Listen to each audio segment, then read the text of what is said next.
La carta número 8. Saludos amigos míos, mis mejores deseos. En respuesta a su carta, debo decirles que por ahora no tengo nada que añadir por este medio. Más bien, tal como está escrito, habla a los hijos de Israel y ellos viajarán. En relación a los viajes, sabes que se refieren a ir del estado A al estado B.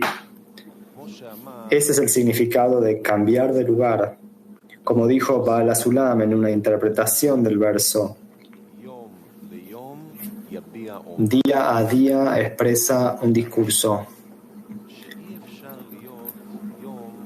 Él escribió allí que es imposible tener otro día sin tener un estado de noche de por medio, es decir, con una interrupción en la mitad. De otra manera, se llama un largo día y no día tras día. Pero el orden del trabajo es precisamente día tras día, y noche tras noche experimentará el conocimiento. Significa que hay un día en el medio. Hasta aquí sus palabras. Este es el orden de los viajes.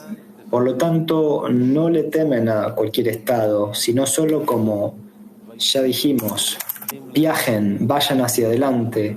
Cada vez debe fluir una nueva corriente.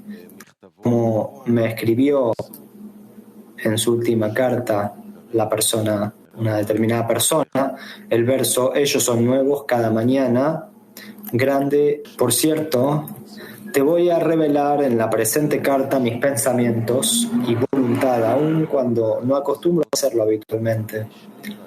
Y aún así deseo revelar ante ti lo que pensé acerca de las personas de Tiberíades y saber cómo nos consideran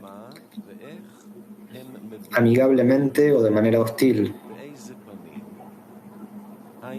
En esta carta te escribiré cómo y qué veo de las personas de Tiberíades. Y aun cuando no describí la esencia de Tiberíades, aún así te escribiré mis pensamientos. Estos días me he liberado un poco de mis problemas personales y generales y estoy tomando un tiempo para levantar la cabeza y observar lo que se está desarrollando allí. Es como si viera 3 tipos de personas, 3 imágenes y formas vestidas en 3 diferentes tipos de cuerpo. 1. Una gran parte, la vasta mayoría, a pesar que piensa que nos consideran de forma tanto favorable como desfavorable y que nos respetan o nos respetan. Con toda honestidad, pienso que no somos dignos de atención a sus ojos. En otras palabras, ni piensan en nosotros, ni nos critican, e incluso no nos sienten. Es como si no existiéramos junto a ellos en el mundo. Es más, si sucede que escuchan que existe tal cosa como los Hasidim, practicantes del Rav Ashlag, no es de interés para ellos. Están preocupados en conseguir sustento todo el día, en sus pasiones, en su búsqueda de respeto o en su espiritualidad. Ellos no tienen la necesidad de considerar algo tan trivial como nosotros.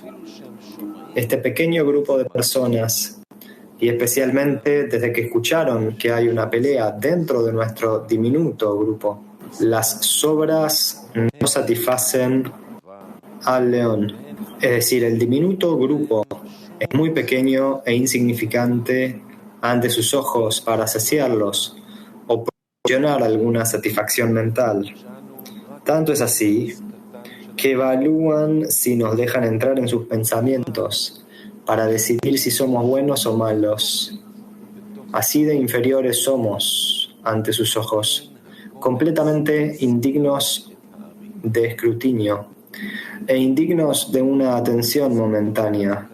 E incluso cuando pienso que este león tiene todo tipo de planes en relación a nosotros, en realidad no hay nada por el estilo. El segundo tipo de personas son aquellos que nos respetan y para los cuales ya existimos y ocupamos espacio en su mundo. Nos consideran personas de valor, respetables y de cierta talla. Nos hacen el gran favor de destinar tiempo para nosotros en su mente y en sus pensamientos durante su tiempo libre. Se interesan por nosotros y observan nuestras actitudes y actividades para ver si somos realmente virtuosos y con integridad, y para opinar con criticismo si encuentran algo en nosotros. Cuando piensan en ello, ven que al final del día es un grupo de personas que se han reunido en un cierto lugar bajo la supervisión de un cierto líder para estar juntos. Con un coraje sobrehumano afrontan a todos aquellos que se levantan en su contra. De hecho, son hombres valerosos, con un fuerte espíritu. Están determinados a no retroceder ni un centímetro. Son luchadores de primera clase, peleando en su guerra contra la inclinación hasta su última gota de sangre. Y su único deseo es ganar la batalla por la gloria de su nombre. Sin embargo, junto a todas esas reflexiones, cuando comienzan a analizarse a sí mismos, de acuerdo a sus prejuicios y a sus intereses propios con respecto a deseos y persecución de honores, se ven obligados a acordar de manera unánime unirse contra nosotros. Esto es así aun cuando entre ellos están muy lejanos y son tan diferentes el uno del otro que nunca pueden estar de acuerdo en nada. Pueden odiarse los unos a los otros hasta tal punto que no pueden soportar estar en la misma habitación y hasta desean matarse entre sí. Aún así, todos ellos se unen en nuestra contra, y como no son imparciales debido a la voluntad de recibir en ellos, y el soborno ciega los ojos del sabio, inmediatamente ven lo opuesto de lo que pensaron de nosotros, y después de todas las alabanzas y virtudes que encuentran en nosotros, que es conveniente y bien visto respetarnos, pero una vez que han tomado una determinación, ejecutan rápidamente el veredicto, compasión y devoción, ya que arruinamos su reputación con nuestros puntos de vista. Así, por una parte, ellos ven que la verdad está de nuestro lado, y al mismo tiempo, nuestro camino les irrita.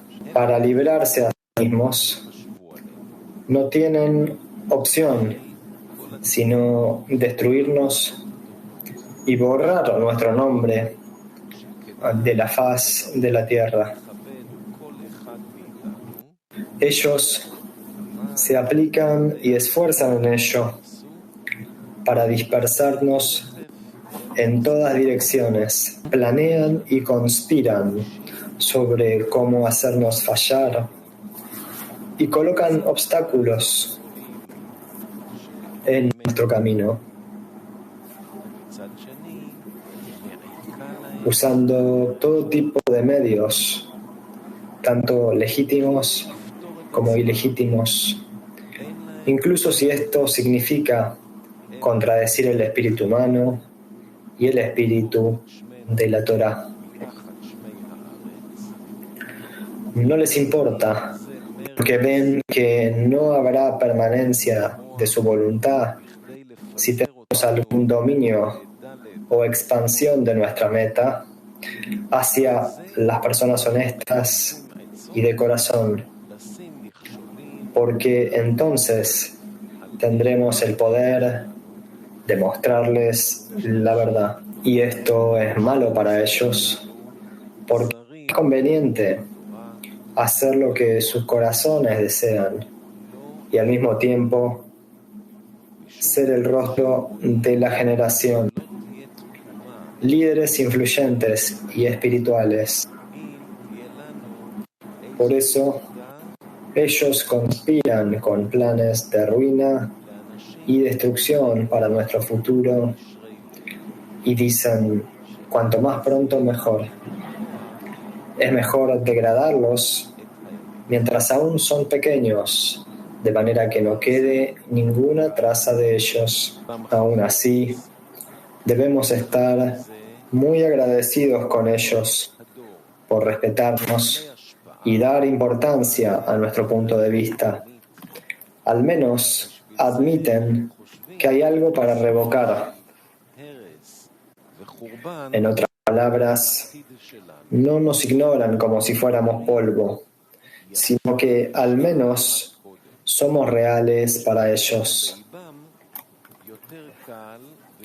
Esto no es como con el primer tipo de personas que no piensan en nosotros y creen que lo que sucede a nuestro alrededor no merece ninguna atención. Tampoco están impresionados por nuestra debilidad, que nosotros al pensar que están siguiendo nuestro accionar, evitamos hacer ciertas cosas, no sea que las encuentren irritantes, y que esto a menudo nos provoca escapar de la campaña por miedo al primer tipo de personas. Para ser honesto, ninguno de ellos nos presta atención o piensa en nosotros. Tal vez es como está escrito: huyeron cuando nadie los persiguió. Por lo tanto, debemos estar contentos por personas como las del segundo tipo, ya que al menos hacen bromas, se burlan, nos desprecian y calumnian. En otras palabras, al menos somos una realidad en su mundo, y no fue tan fácil para ellos pensar y decidirse en borrar nuestro nombre de la faz de la tierra. Dios nos libre. 3. El tercer tipo de personas nos desean bienestar y nos favorecen. Sin embargo, son muy pocas. Como en dos son multitud plural, y las llamo por sus iniciales: BSHMA, es decir, estos son los nombres de las personas. B, SHM y A en la lengua sagrada hebreo se llaman bosen, perfume, y en arameo bosma, porque el arameo se considera a Joraim posterior. En otras palabras, deben llegar a ser recompensados con la luz de Panim y que todas sus acciones ingresen en la Kedushá, en la santidad, la cual se llama lengua sagrada. Yo los llamo por las iniciales Beshema Ena.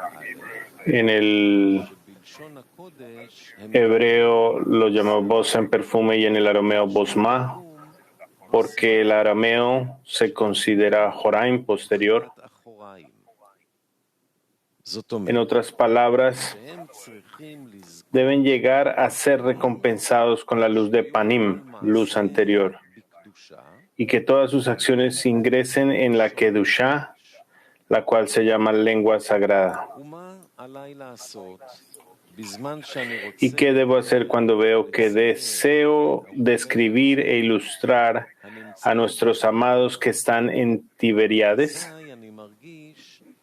En ese momento siento que Tiberíades es una ciudad bulliciosa, y los del tercer tipo anteriormente mencionado están vestidos en dos cuerpos, mezclados en un torbellino, deambulando entre ellos los deseos e ideas que visten otros cuerpos, es decir, el primer y segundo tipo de personas. Y entonces es difícil para mí encontrarlos, porque es como si estuvieran en un gran saco de paja lleno. ¿Y cómo puede uno encontrar dos perlas preciosas, dos espigas de trigo que se desvanecen en la vasta mayoría? Y aun cuando la regla es que incluso una persona entre 1000 cuenta, ellos aún deben soportar y clamar como una grulla, que son seres verdaderamente llenos de vitalidad.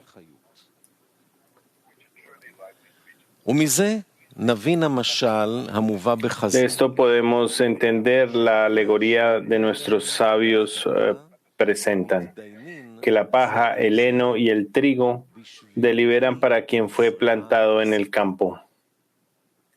El argumento de la paja y el heno parecen tan correctos que no pueden ser persuadidos, y en ocasiones hay miedo de que el trigo se rinda bajo el gobierno de ellos. Su argumento es: somos la mayoría y tú, trigo, eres nada comparado con nuestro número. Tenemos un estatus más alto y nacimos antes de que vinieras al mundo.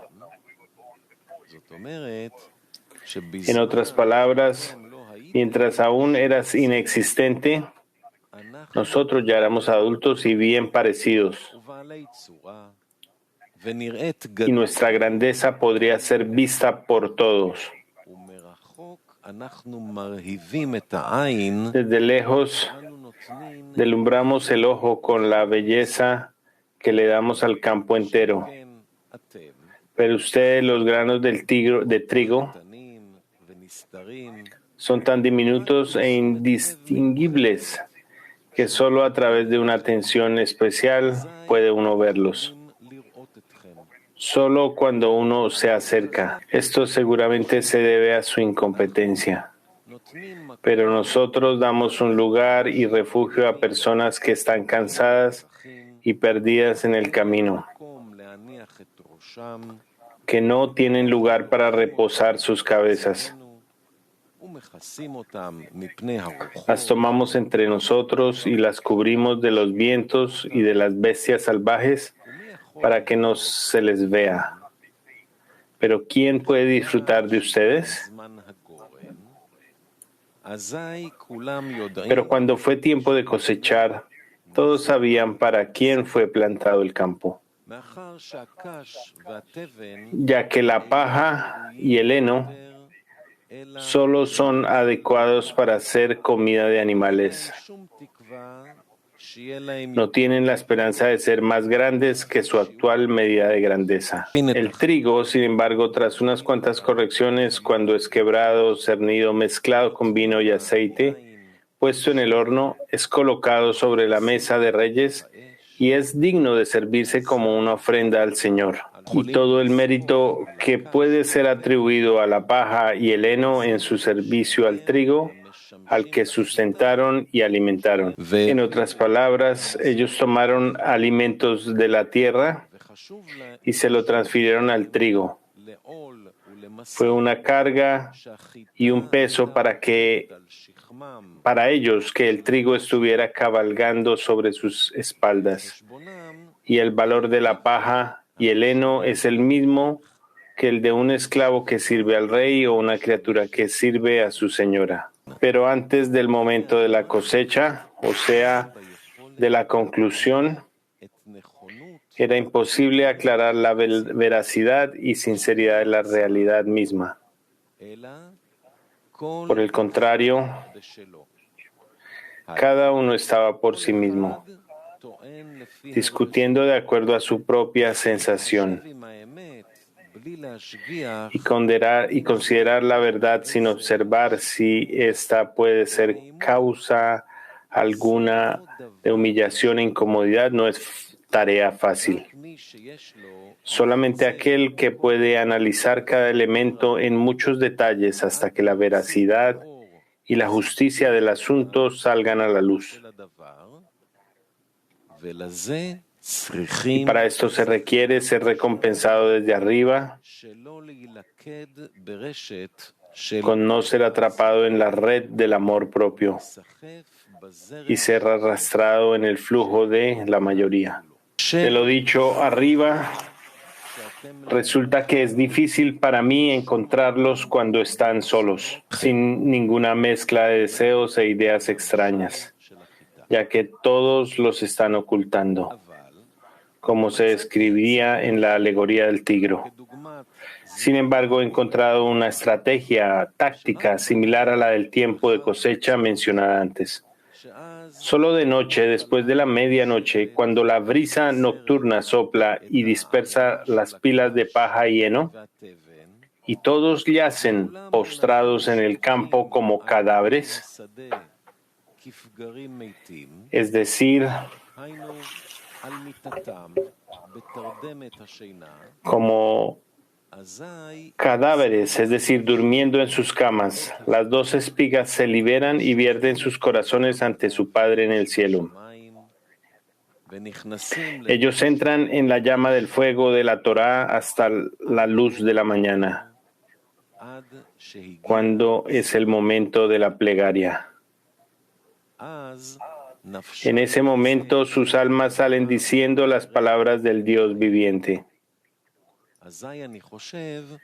Creo que este es el momento justo para entretenerse con las perlas preciosas que brillan como llamas de fuego, para ser unidas con todo Israel, con la ayuda de la roca de su redención, y que el Creador así lo permita. Y escribiré unas cuantas palabras más con respecto al amor.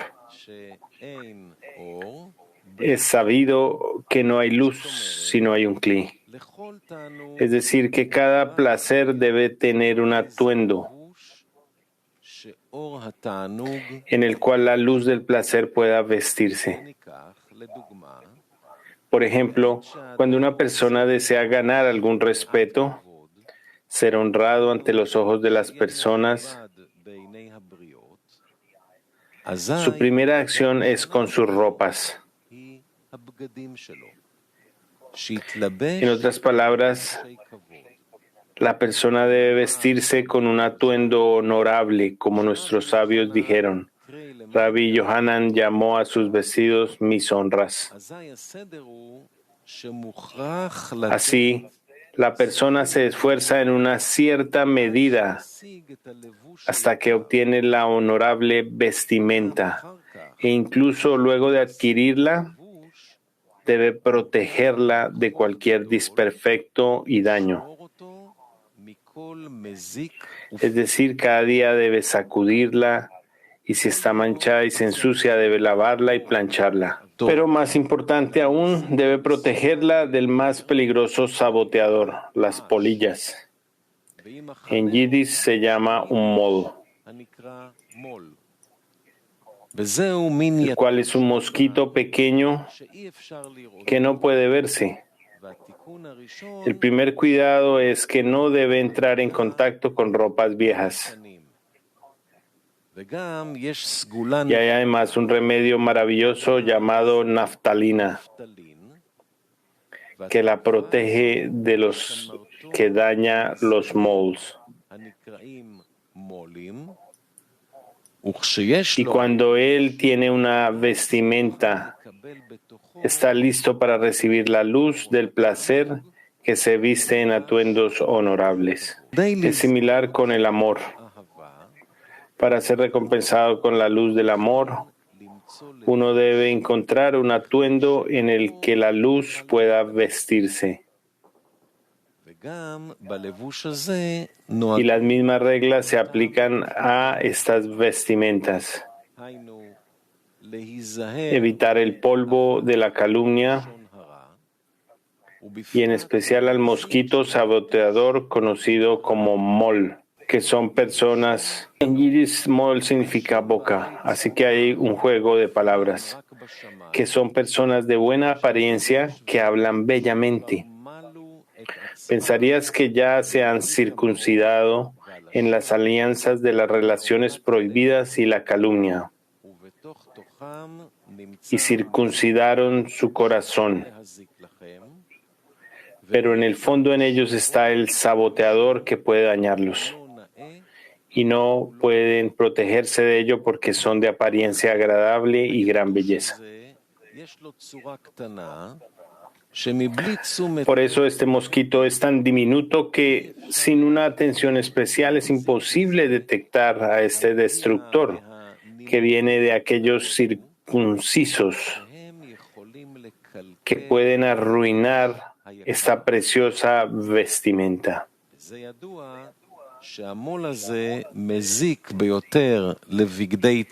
De hecho, se sabe que este mol le hace más daño a las vestimentas de lana, semer, es decir, las letras meretz, entusiasmo, que arruinan el entusiasmo para el trabajo. Y el yatush, mosquito, se deriva de vaytosh y el abandono al Dios que lo hizo, o en el arameo, y él cesó de adorar al Dios que lo servía. Es de costumbre que quien tiene una persona vestimenta en lana, al evitar el contacto con ropas viejas. En otras palabras, debe evitar el contacto con viejos hasidim, practicantes, que arruinan el entusiasmo porque ya no son competentes para el trabajo. Así que todas sus palabras son solo para disminuir el ánimo. Incluso uno con fuertes vestimentas de amor, que es parecido a un árbol, es decir, que tiene una firme existencia, también debe resguardarse de esa polilla, ya que si entra en contacto con la madera, también producir daños. Tal como vemos en la naturaleza, que si este agente nocivo ingresa en el árbol, él mismo se pudre y se desintegra. Y la única medicina es la naftalina, que viene de la palabra naftulei, que aunque los interpretó como tefila, plegaria, es decir, rezar al Creador para que este destructor no ingrese en su vestimenta. Deben ser cuidadosos con una vestimenta honorable, porque si hay plumas de gallo sobre esta, deben ser eliminadas. Tampoco deben entrar en un lugar donde haya plumas de gallo mientras se visten esas ropas. En una vestimenta de la luz del amor, esto es interpretado como notzot, plumas, de la palabra nitzim, pelear, como en las peleas de gallos. Esto se refiere al canto y a los himnos de personas que aún están en el exilio, que se encuentran fuera del camino de la verdad y están esclavizados al amor propio. Todo el camino y alabanza que muestran durante su Torah y en su plegaria solo causan disputas en el alma, hasta que comienzan a hacer la guerra en sus pensamientos e ideas, y ustedes se cuestionan: ¿en qué lado se encuentra la verdad y la justicia? Esto arruina y ensucia sus vestimentas, las que hasta ahora podrían albergar amor. Por lo tanto, debes ser cuidadoso y evitar lugares donde hay plumas de gallo, de manera que después no tengas que dedicarte a limpiarte esas plumas. Mientras vestimentas adecuadamente, podemos ver en aquella persona que se esfuerza en adquirir la luz de los honores, si no protege sus vestimentas adecuadamente cuando sale.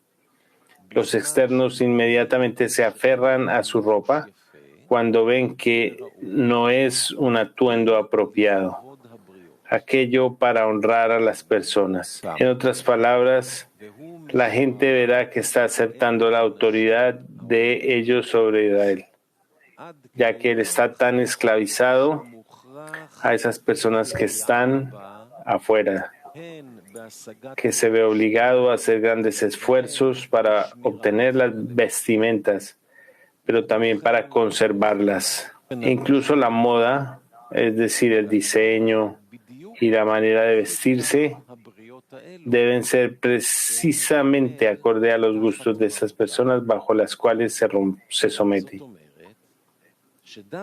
Así precisamente son aquellos de quienes yo deseo recibir respeto, a los que tienen que adorar con gran esfuerzo para ser favorecidos de ellos, de manera que impartan sobre él la luz del placer que está vestida en los atuendos de honor.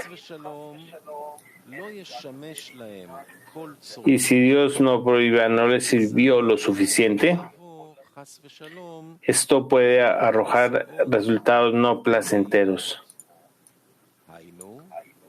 Es decir, no solo no le darán el respeto que quería de ellos, sino al contrario, todos lo degradarán,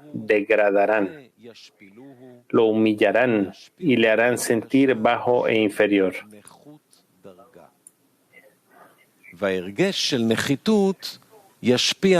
Y esta sensación de inferioridad primero lo pondrá triste,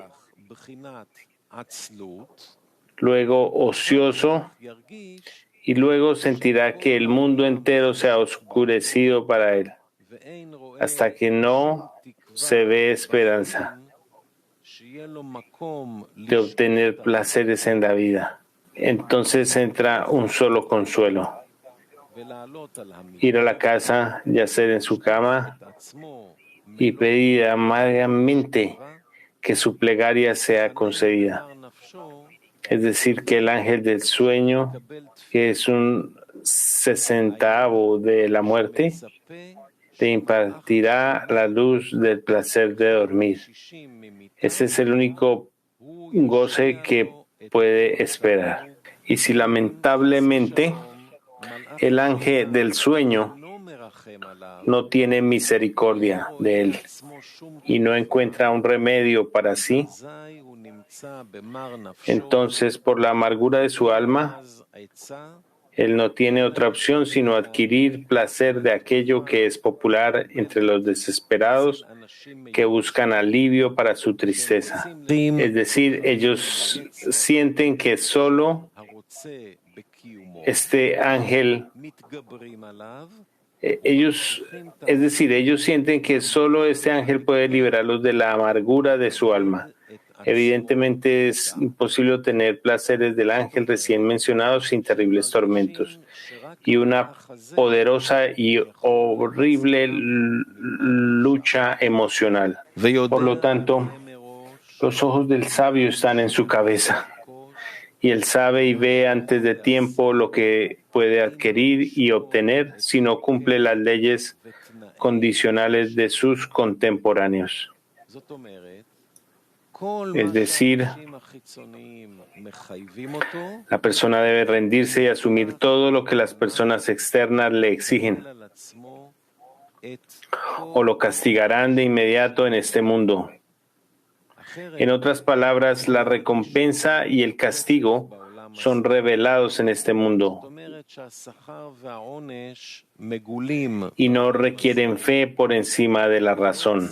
De esto podemos deducir el gran cuidado, desvelo ilimitado y la atención especial requerida para obtener el ropaje que viste la luz del amor, no sea que los exteriores se aferren a ella y arruinen esta preciosa vestimenta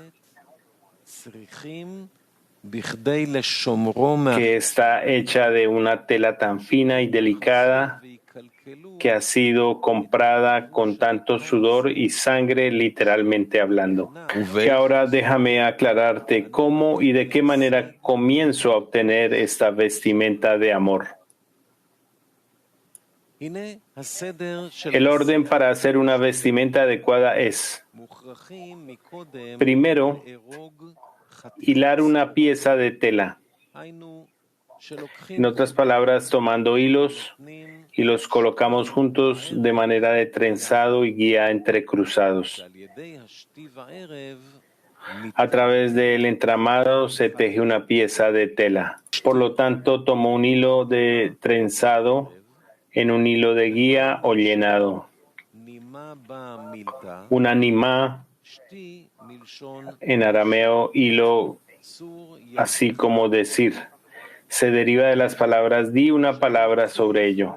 Shti, llenado, viene de la palabra tashi, debilita, como en tú has debilitado la roca que te engendró.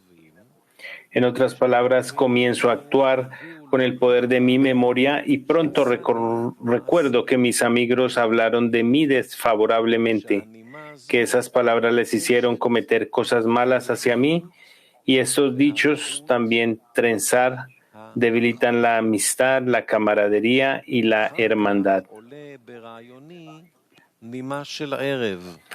Más adelante, un hilo de Erev ameno viene en mi mente.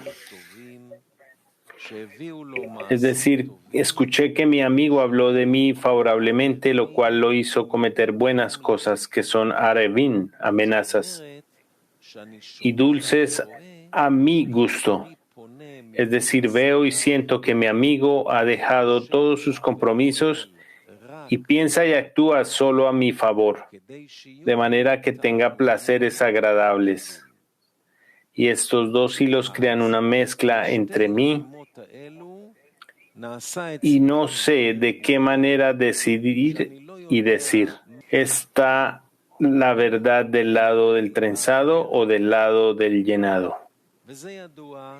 Es sabido que todo lo que existe en nuestro mundo está bajo la forma de positivo y negativo, derecha e izquierda, verdadero y falso, luz, oscuridad, Israel y las naciones, sagrado y secular,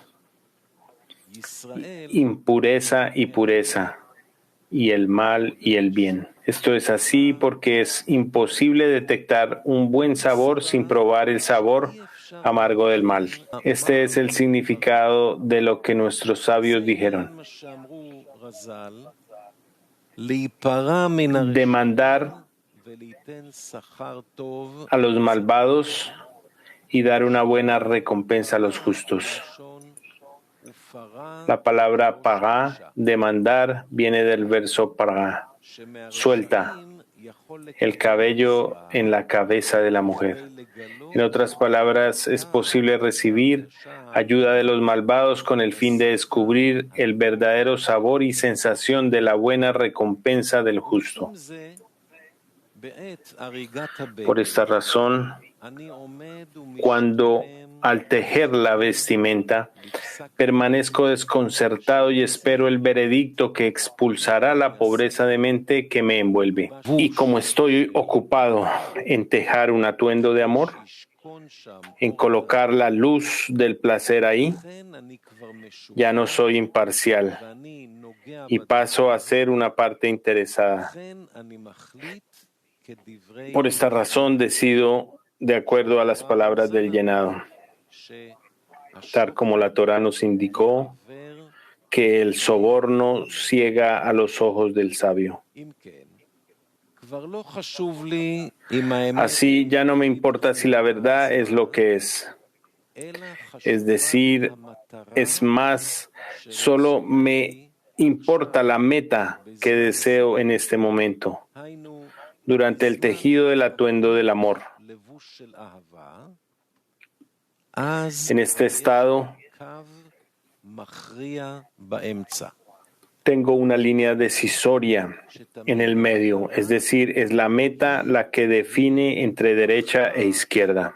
Así ya no me importa si la verdad es lo que es Es más, solo me importa la meta que deseo en este momento, durante el tejido del atuendo del amor.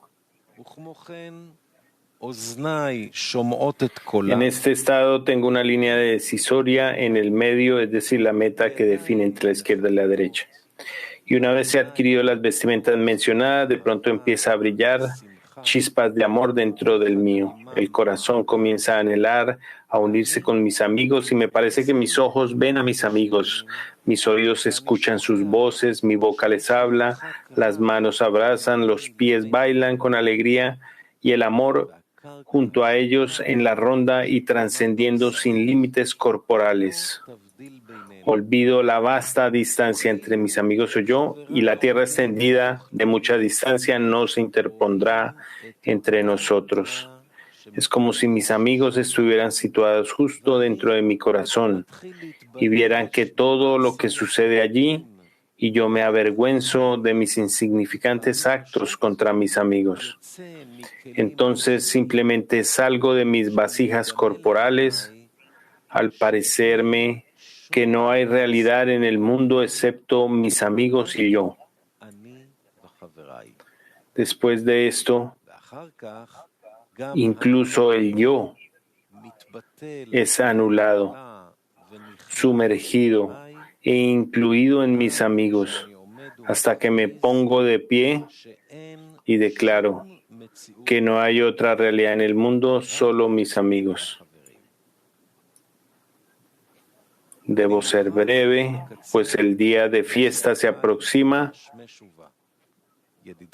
Tu amigo Baruch Shalom Halevi.